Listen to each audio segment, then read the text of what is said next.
Ар бир аткан таң биз үчүн чоң бакыт. Ар бир эфир кайталангыс баалуу. Ал эми Баластан шоу программасынын ар бир көрүүчүсү биз үчүн кымбат. Биз сизди абдан жакшы көрөбүз. Саламатсызбы? Эфир аркылуу көп досторду тапканыма кубанам жана сыймыктанам. Салам достор, кандайсыңар? Эч нерседен коркпой, эч нерседен тайманбай, бийиктиктерди бирге багындырганга аракетибизди аябайлык. Салат байке, бушер мен айтайынчы. Сизге бир гана позитив тартуулаган Баластан шоу программасын биз баштадык. Үйрөнүп калыптыр азамат. Кандайсыңар анан? Айлана тегеректи тазалап бүттүңөрбү? Буудайды качан эгебиз, буудайды? Картошканычы? Картошка эмне болду экен? Салат байке, азыр бизди көрүп жаткан көрүүчүлөр нарын деле айтып жатышат деп ойлоп калышат да. Апей ичиндеби? Өрүктөрчү эмне болду? Гүлдөдүбү? Фасоль эмне болду? Пактачы, пакта эмне болду? Тиги кант кызылчасын да айтып койбойсузбу? Жөнтүрчү мени тантыратпай. Мен эмне деп атам? Кыскасы эми Кыргызстанда эмне жаңылык деп сурап коеюн деп эле аткам. Салат байке, Кыргызстанда менде жаңылык бар. Жаңылык барбы? Ооба. Айтчы анда. Мыкый велосипед алды, руль сонун экен. Ал деген Мыкыйдын үйүндөгү жаңылык да каяктагы Кыргызстан. Мыкый деле Кыргызстанда жашайт да. Негизи эле кыргыздар бири-бирибиз менен жолукканда же телефон менен сүйлөшкөндө дароо эмне жаңылык деп сурайбыз. Анан адатка айланып калган, жаңылык деле жок деп коюп сүйлөшүп бүткөнчө баардык жаңылыктын баарын айтып берип салабыз дагы. Арасында анча-мынча ушак аралаш. Бектур, мен сага бир жаңылык айтып берейинби? Айтсаңыз. Тим эле тамашалап койсом дароо ишен айтсаңыз дей калдың го. Салат байке, таарындым сизге. Негизи эле биз баардыгыбыз ушак укканды аябай жакшы көрөбүз. Бирөөгө азыр мен сага бир нерсе айтып берем деп коюп нар басып кетип кал. Болду, аркаңан кечке чейин калбайт. Жана эмне деп айтайын дедиң эле? Айта берчи. Айта берсең мен эч кимге айтпайм деп. Жакшы жаңылык бу. Негизи эмне жөнүндө? Мен жөнүндө эмеспи, ким жөнүндө негизи деп. Кыскасы, ушинтип аркаңан калбай кал. Мен бир окуя айтып берейинби? Бир кичинекей бала үйүндө оюнчугун ойноп атса, апасы менен тайнеси экөө сүйлөшүп атат дейт. Апасы менен тайнеси бир окуя айтып берип атыптыр апасына. Айтып берип атып, эми баланы көңүл бурушкан жок да, ал ойноп жүрөт деп. Аябай сөздүн кызыгына келип калган кезде, тиги бала чуркап келип тайнесинин колун кармап, "Тайне, ушул жерден кое туруңузчу, мен эшикке чыгып келе коеюн" дейт экен. Мына, дал ушундай темада биз бүгүн сиздер менен сүйлөшөбүз, сиздерге жаңылык айтып беребиз жана сиздерден жаңылык күтөбүз. Ардактуу достор, биз болсо азыр кичинекей достордун оюн угуп көрөлүк. Алардын тайнелеринде эмне жаңылык болуп атты болду экен? Анда менин оюм рубрикасын көрөлү. Туура, кеттик.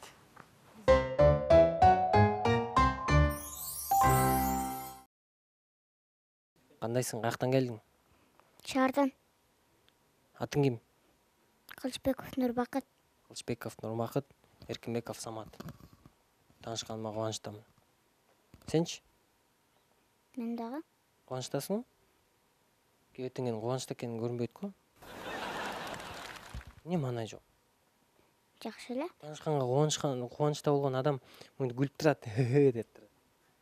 Күлпөйчү? Дагы күлсөң? Абайла. Кел таанышалыбы? Атың ким? Нургиза. Ким? Нургиза. Нургиза. Сонун атың бар экен, Ооба. Тишиң көргөзүп күлүп койчу. Дагы. Мен сени аватар деп эле айта берем, атың билбейм, өзүң атың ким? Жамболот. Жамболотпу? Кандайсың, жакшыбы? Жакшы. Баары жакшыбы? Ооба.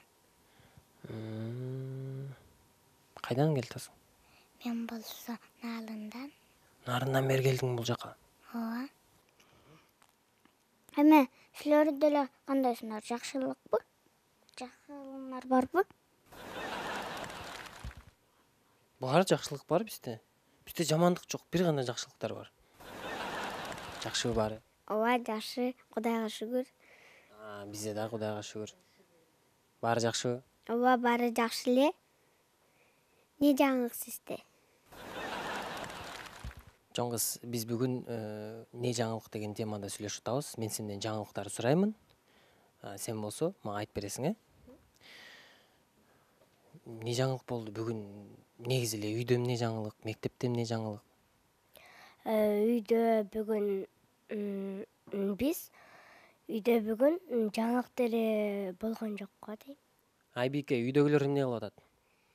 Үйдөгүлөр эртеңет чукулап отурат, мен деле телевизор көрүп мен отурам. Жакында каяка баргантасыңар? Бизби? Жакында көлгө алгантабыз. Көлгө эмнеге? Анткени бабам жумуш кылам деген баратпайбы? Ошо. Мен баргым келбей атат. Эмнеге сен баргың келбей атат? Анткени мен бишкектикмин да. Бала бакчада эмне жаңылык болуп атат?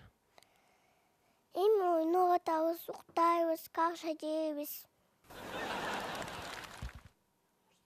Мындай калып калуунун жолдорун ойлоп көрдүңбү, барбай калып калуунун?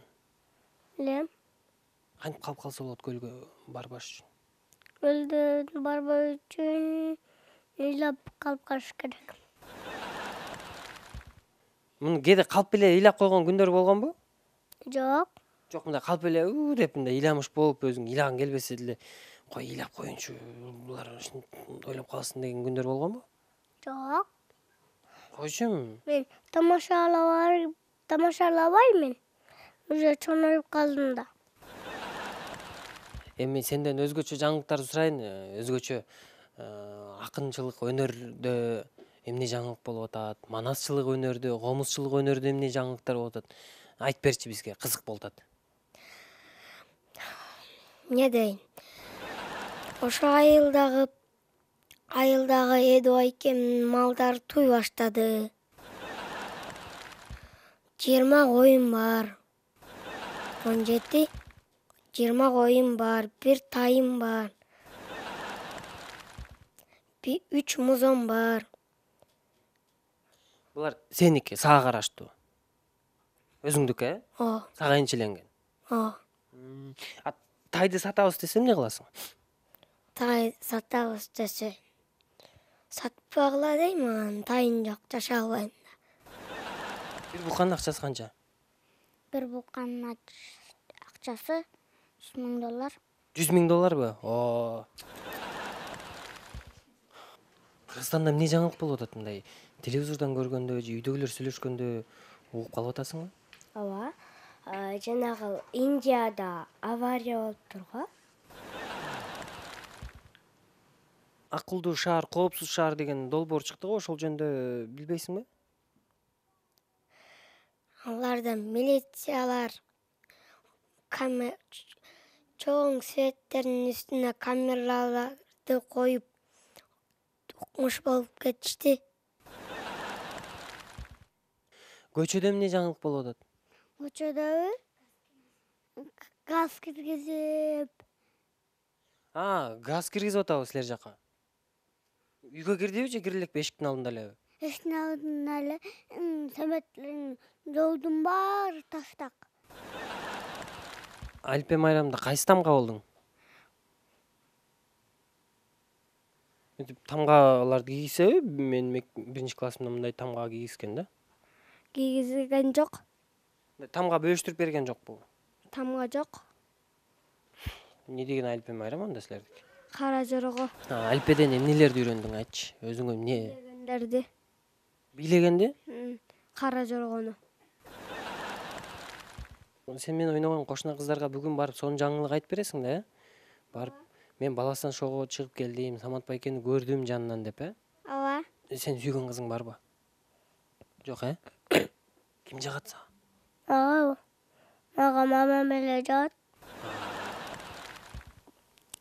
Алыс сүйлөсөм апакебайден билип, акыл оюң дүйнө менен тең келип,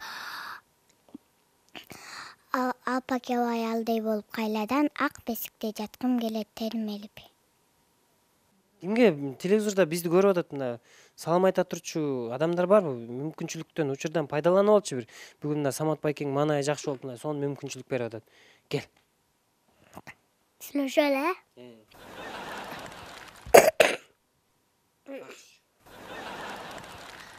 Ден соолуктар ошонтип эле жакшы.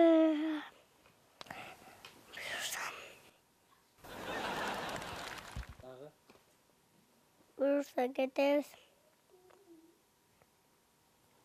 Кеткиче аман эсен бололук, Аман болсок жолугарбыз дагы, Ооба. Жер тоголок, бир күн бир жерден кездешебиз. Ооба. Ден соолук болсо баары болот турбайбы? Кудай буйрса.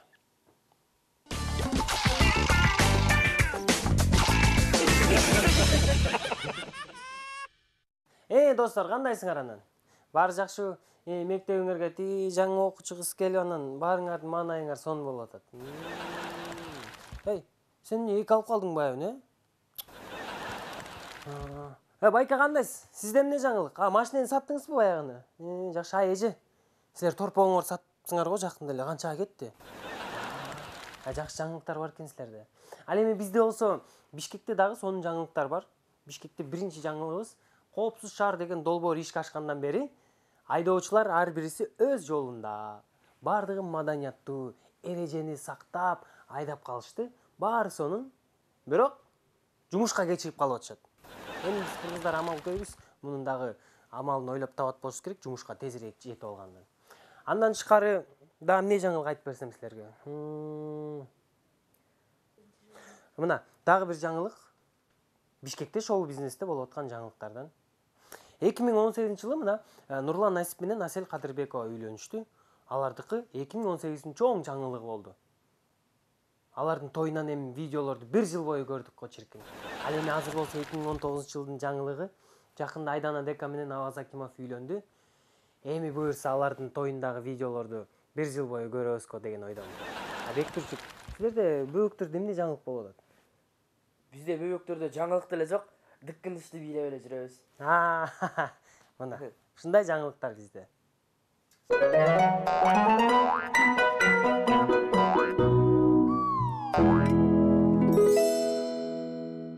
Эмнени жакшы көрөсүң азыр? Эмне алып берейин сага? Маданияттын мыкты кызматкери, ырчы, обончу дастанчы Кутман Султанов кызы Малика менен бүгүн бизде конокто. Кызыңыздын атын ким койгон? Малика деп өзүм койгонмун. Чоң кызымдын аты Мадина. Уйкаштырып Малика деп койгонмун. Атам. Бүгүн эртең менен эмне кылдың? Мультфильм көрдүм. Үйдө эле инисин карап үйдө турду эле. Класс жетекчиңдин аты ким? Аскан Абдыразаковна. Класс жетекчисинин аты Аваскан Абдыразаковна деген. Эжеке. Жакшы көргөн сабагың? Родина видения. Менин кызым сабактарды жакшы өздөштүрүп айтат. Жакшы көргөн сабагы ушу орус тили окшойт. Класста кайсы партада канчанчы катарда отурат? Экинчи партага отурам. Ушул жерден биринчи бой узун экен деп мектептен классташтардын эң узуну. Биринчи боюң узун экен деп артка отургузуп койду эле. Кийин кызым ыйлап барып алдыга отурам деди эле. Азыр точносын билбейм. Кызыңыздын үй тапшырмасына жардам бересизби? Тапшырмаларды ооба, апасы бир кичинекей инилери менен көп алек болгондо мага келет. Мен көп сабактарына жардам берем. Көбүнчө кыргыз тил, адабият, ушул сабактарды мен өзүм дагы жакшыраак өздөштүргөндүктөн жардам берем. Анан математика сабактарынан апасы жакшы жардам берет. Ооба. Атаң жомок окуп береби? Кете ошентип айтып берет. Чын айтканда китеп окуп бере элекмин. Жомок өзүм билген жомокторду айтып берем. Жомокту көп суранат. Өзүм кээде оюман чыгарып деле жомокторду айтып бере берем. Кызыңызды ойнотосузбу? Балдарым менен аябай көп ойнойм. Себеп дегенде балдарым менен ат болуп берем, машине болуп берем. Балдарым менен көп ойноп, көп убакыт өткөргөндү жакшы көрөм. Кичине эле колум бошогондо балдарымды алып ойнотуп келгенди жакшы көрөм. Ооба. Атаңдын телефон номерин жатка билесиңби? ооба. Кыздарым билет. Бардыгы билет. Атаң сени ким деп эркелетет? Жаным, Маликам. Мен кызымы Малилиликам деп коем, Маликам, Мадоннам деп коем. Атаң дүкөнгө барганда сага эмне сатып берет? Кукла. Дүкөнгө барганда булар тортту жакшы көрөт. Анан кийин кукла ойногонду жакшы көрөт. Шириндиктерди сатып берем көбүнчө. Балмуздакпы же шоколадбы? Мороженое. Соок, шоколад, балмуздакпы? Балмуздак. Жираф кайсы жерде жашайт, билесиңби? Жираф каякта жашайт экенин билбейм. Анын чын айтыш керек, билбейт жираф. Жирафтын өзүн билсе керек, бирок кайсы өлкөдө жашаганын билбейт. Кызыңыз кайсы жаныбарды жакшы көрөт? Атка минем деп атты жакшы көрөт. Анан шаарда өсүп калгандыгы үчүн жайлоого барганда койду деле, уйду деле баардыгын эле ат дей берчү да. Азыр тошунасын айта албайм бирок. Бирок ат минем деп атты жакшы көрөт. Мышык. Сен кайсы жаныбардан коркосуң? Аюдан. Кайсы жаныбардан? Жыландан коркот. Жакшы көргөн оюнчугу? Эң жакшы, мен өтө көп ушул Малика кызыма алып бердим. Ушул бала багып, ушул эне болуп ойногонду жакшы көрөт. Кукланын түрүн сатып бердим да. Курчак. Кукла. Кайсы мультфильм жагат? Русалка. Маша Медведтин кыргызчасын жакшы көрөт. Эң көп көргөн ушул болду. Кайсы майрамды жакшы көрөсүң? Ноорус. Майрамдардан кайсынысын жакшы көрөт деп мага айткан эмес, бирок өзүнүн туулган күнүн жакшы көрөт. Майрамдарда торт алып барып берсең ушуга эле сүйүнө берет. Эң көп акча? Акчага кызыгат. Акчанын ушул сураганда эле тили чыкканда эле 20 сом дей берчү. 20 сом бериңизчи деп дегенде өзүнүн агалары дагы 20 сом көп сурайт да, ошон үчүн 20 сомго өзүм эмне келишин деле билбейт. Бирок 20 сом ушул биздин ставка 20 сом да. 20. Атаңдын кайсы ыры жагат? Айсыргажан, сыргажан. Мен ырымды Сыргажан деген ырымды жакшы көрөт, ырдайт. Жакшы көргөн ырчысы? Өзү мен кулагына сиңдирип койдум эле. Ошо Малилилика мени Мурадил Данияров менен Данияр Ерматовду жакшы көрөт. Мурадил Данияров. Пил күчтүүбү же арстанбы? Пил күчтүүбү, арстан күчтүүбү десе, кызым пилдин чоң экенин билет, пил утат деп коюшу мүмкүн да. Арстан. Кызыңыз ырдаганга кызыгабы? Ырга кызыгат. Менин ырларымдан жанагы ырымды ырдайт. Баштарда чыккан Айпер экөөбүз ырдаган "Не карайсыз мынча жалдырап" деген ырымды мектепте дагы ырдайт. Ырда дегенде эле ошону ырдайт да. Не карайсыз мынча жалдырап, кээде күлүп, кээде калтырат. Сүйүп калган жигит окшойсуз, эси чуңуз билбей мактырат. Ооба сизди сүйүп калыпмын, көрүп алып эстен таныпмын. Кечээ күнү көргөн бул жерде, жаныңызда сулуу кыз экен. Колтукташып бара жатыпсыз, аялыңыз жуумайсыз. Келечекте ким болгуң келет? Салончу.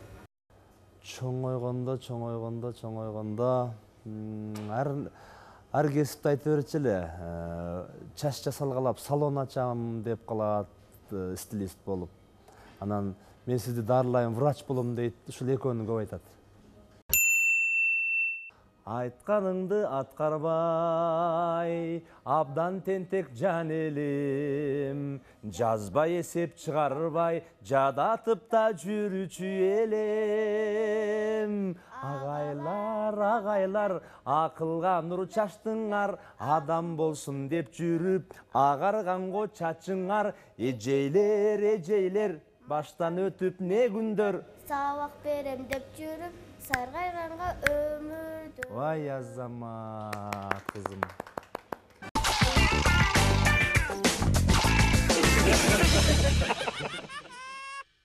Кымбаттуу достор, биз бүгүн бөөктөр менен эмне жаңылык деген темада сүйлөштүк.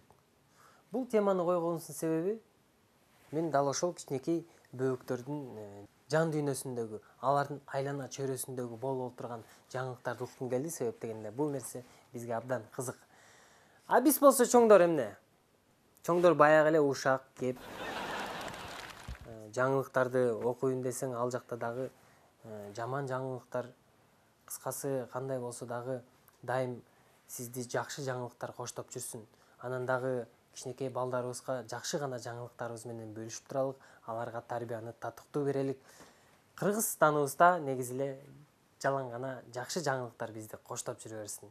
Сиздер болсо Баластан шоу программасын көрдүңүздөр. Буюрса кийинки жумадан Бектур Чекебиз сиздер менен кайрадан жолугушабыз. Сиздер менен Самат Байкем жана Бектур мен болдум. Кайрадан көрүшкөнчө сак саламатта калгыла достор. Жакшы калгыла. Самат Байке, жана эмне айтайын деп атасыз эле, айтсаңыз болот. Эчтеке жөнүндө тамашалап койдум. Эми айта бербейсизби Самат Байке? Ушу бир нерсени укпай калсаң эле ушундайсың да. Жок эчтеке.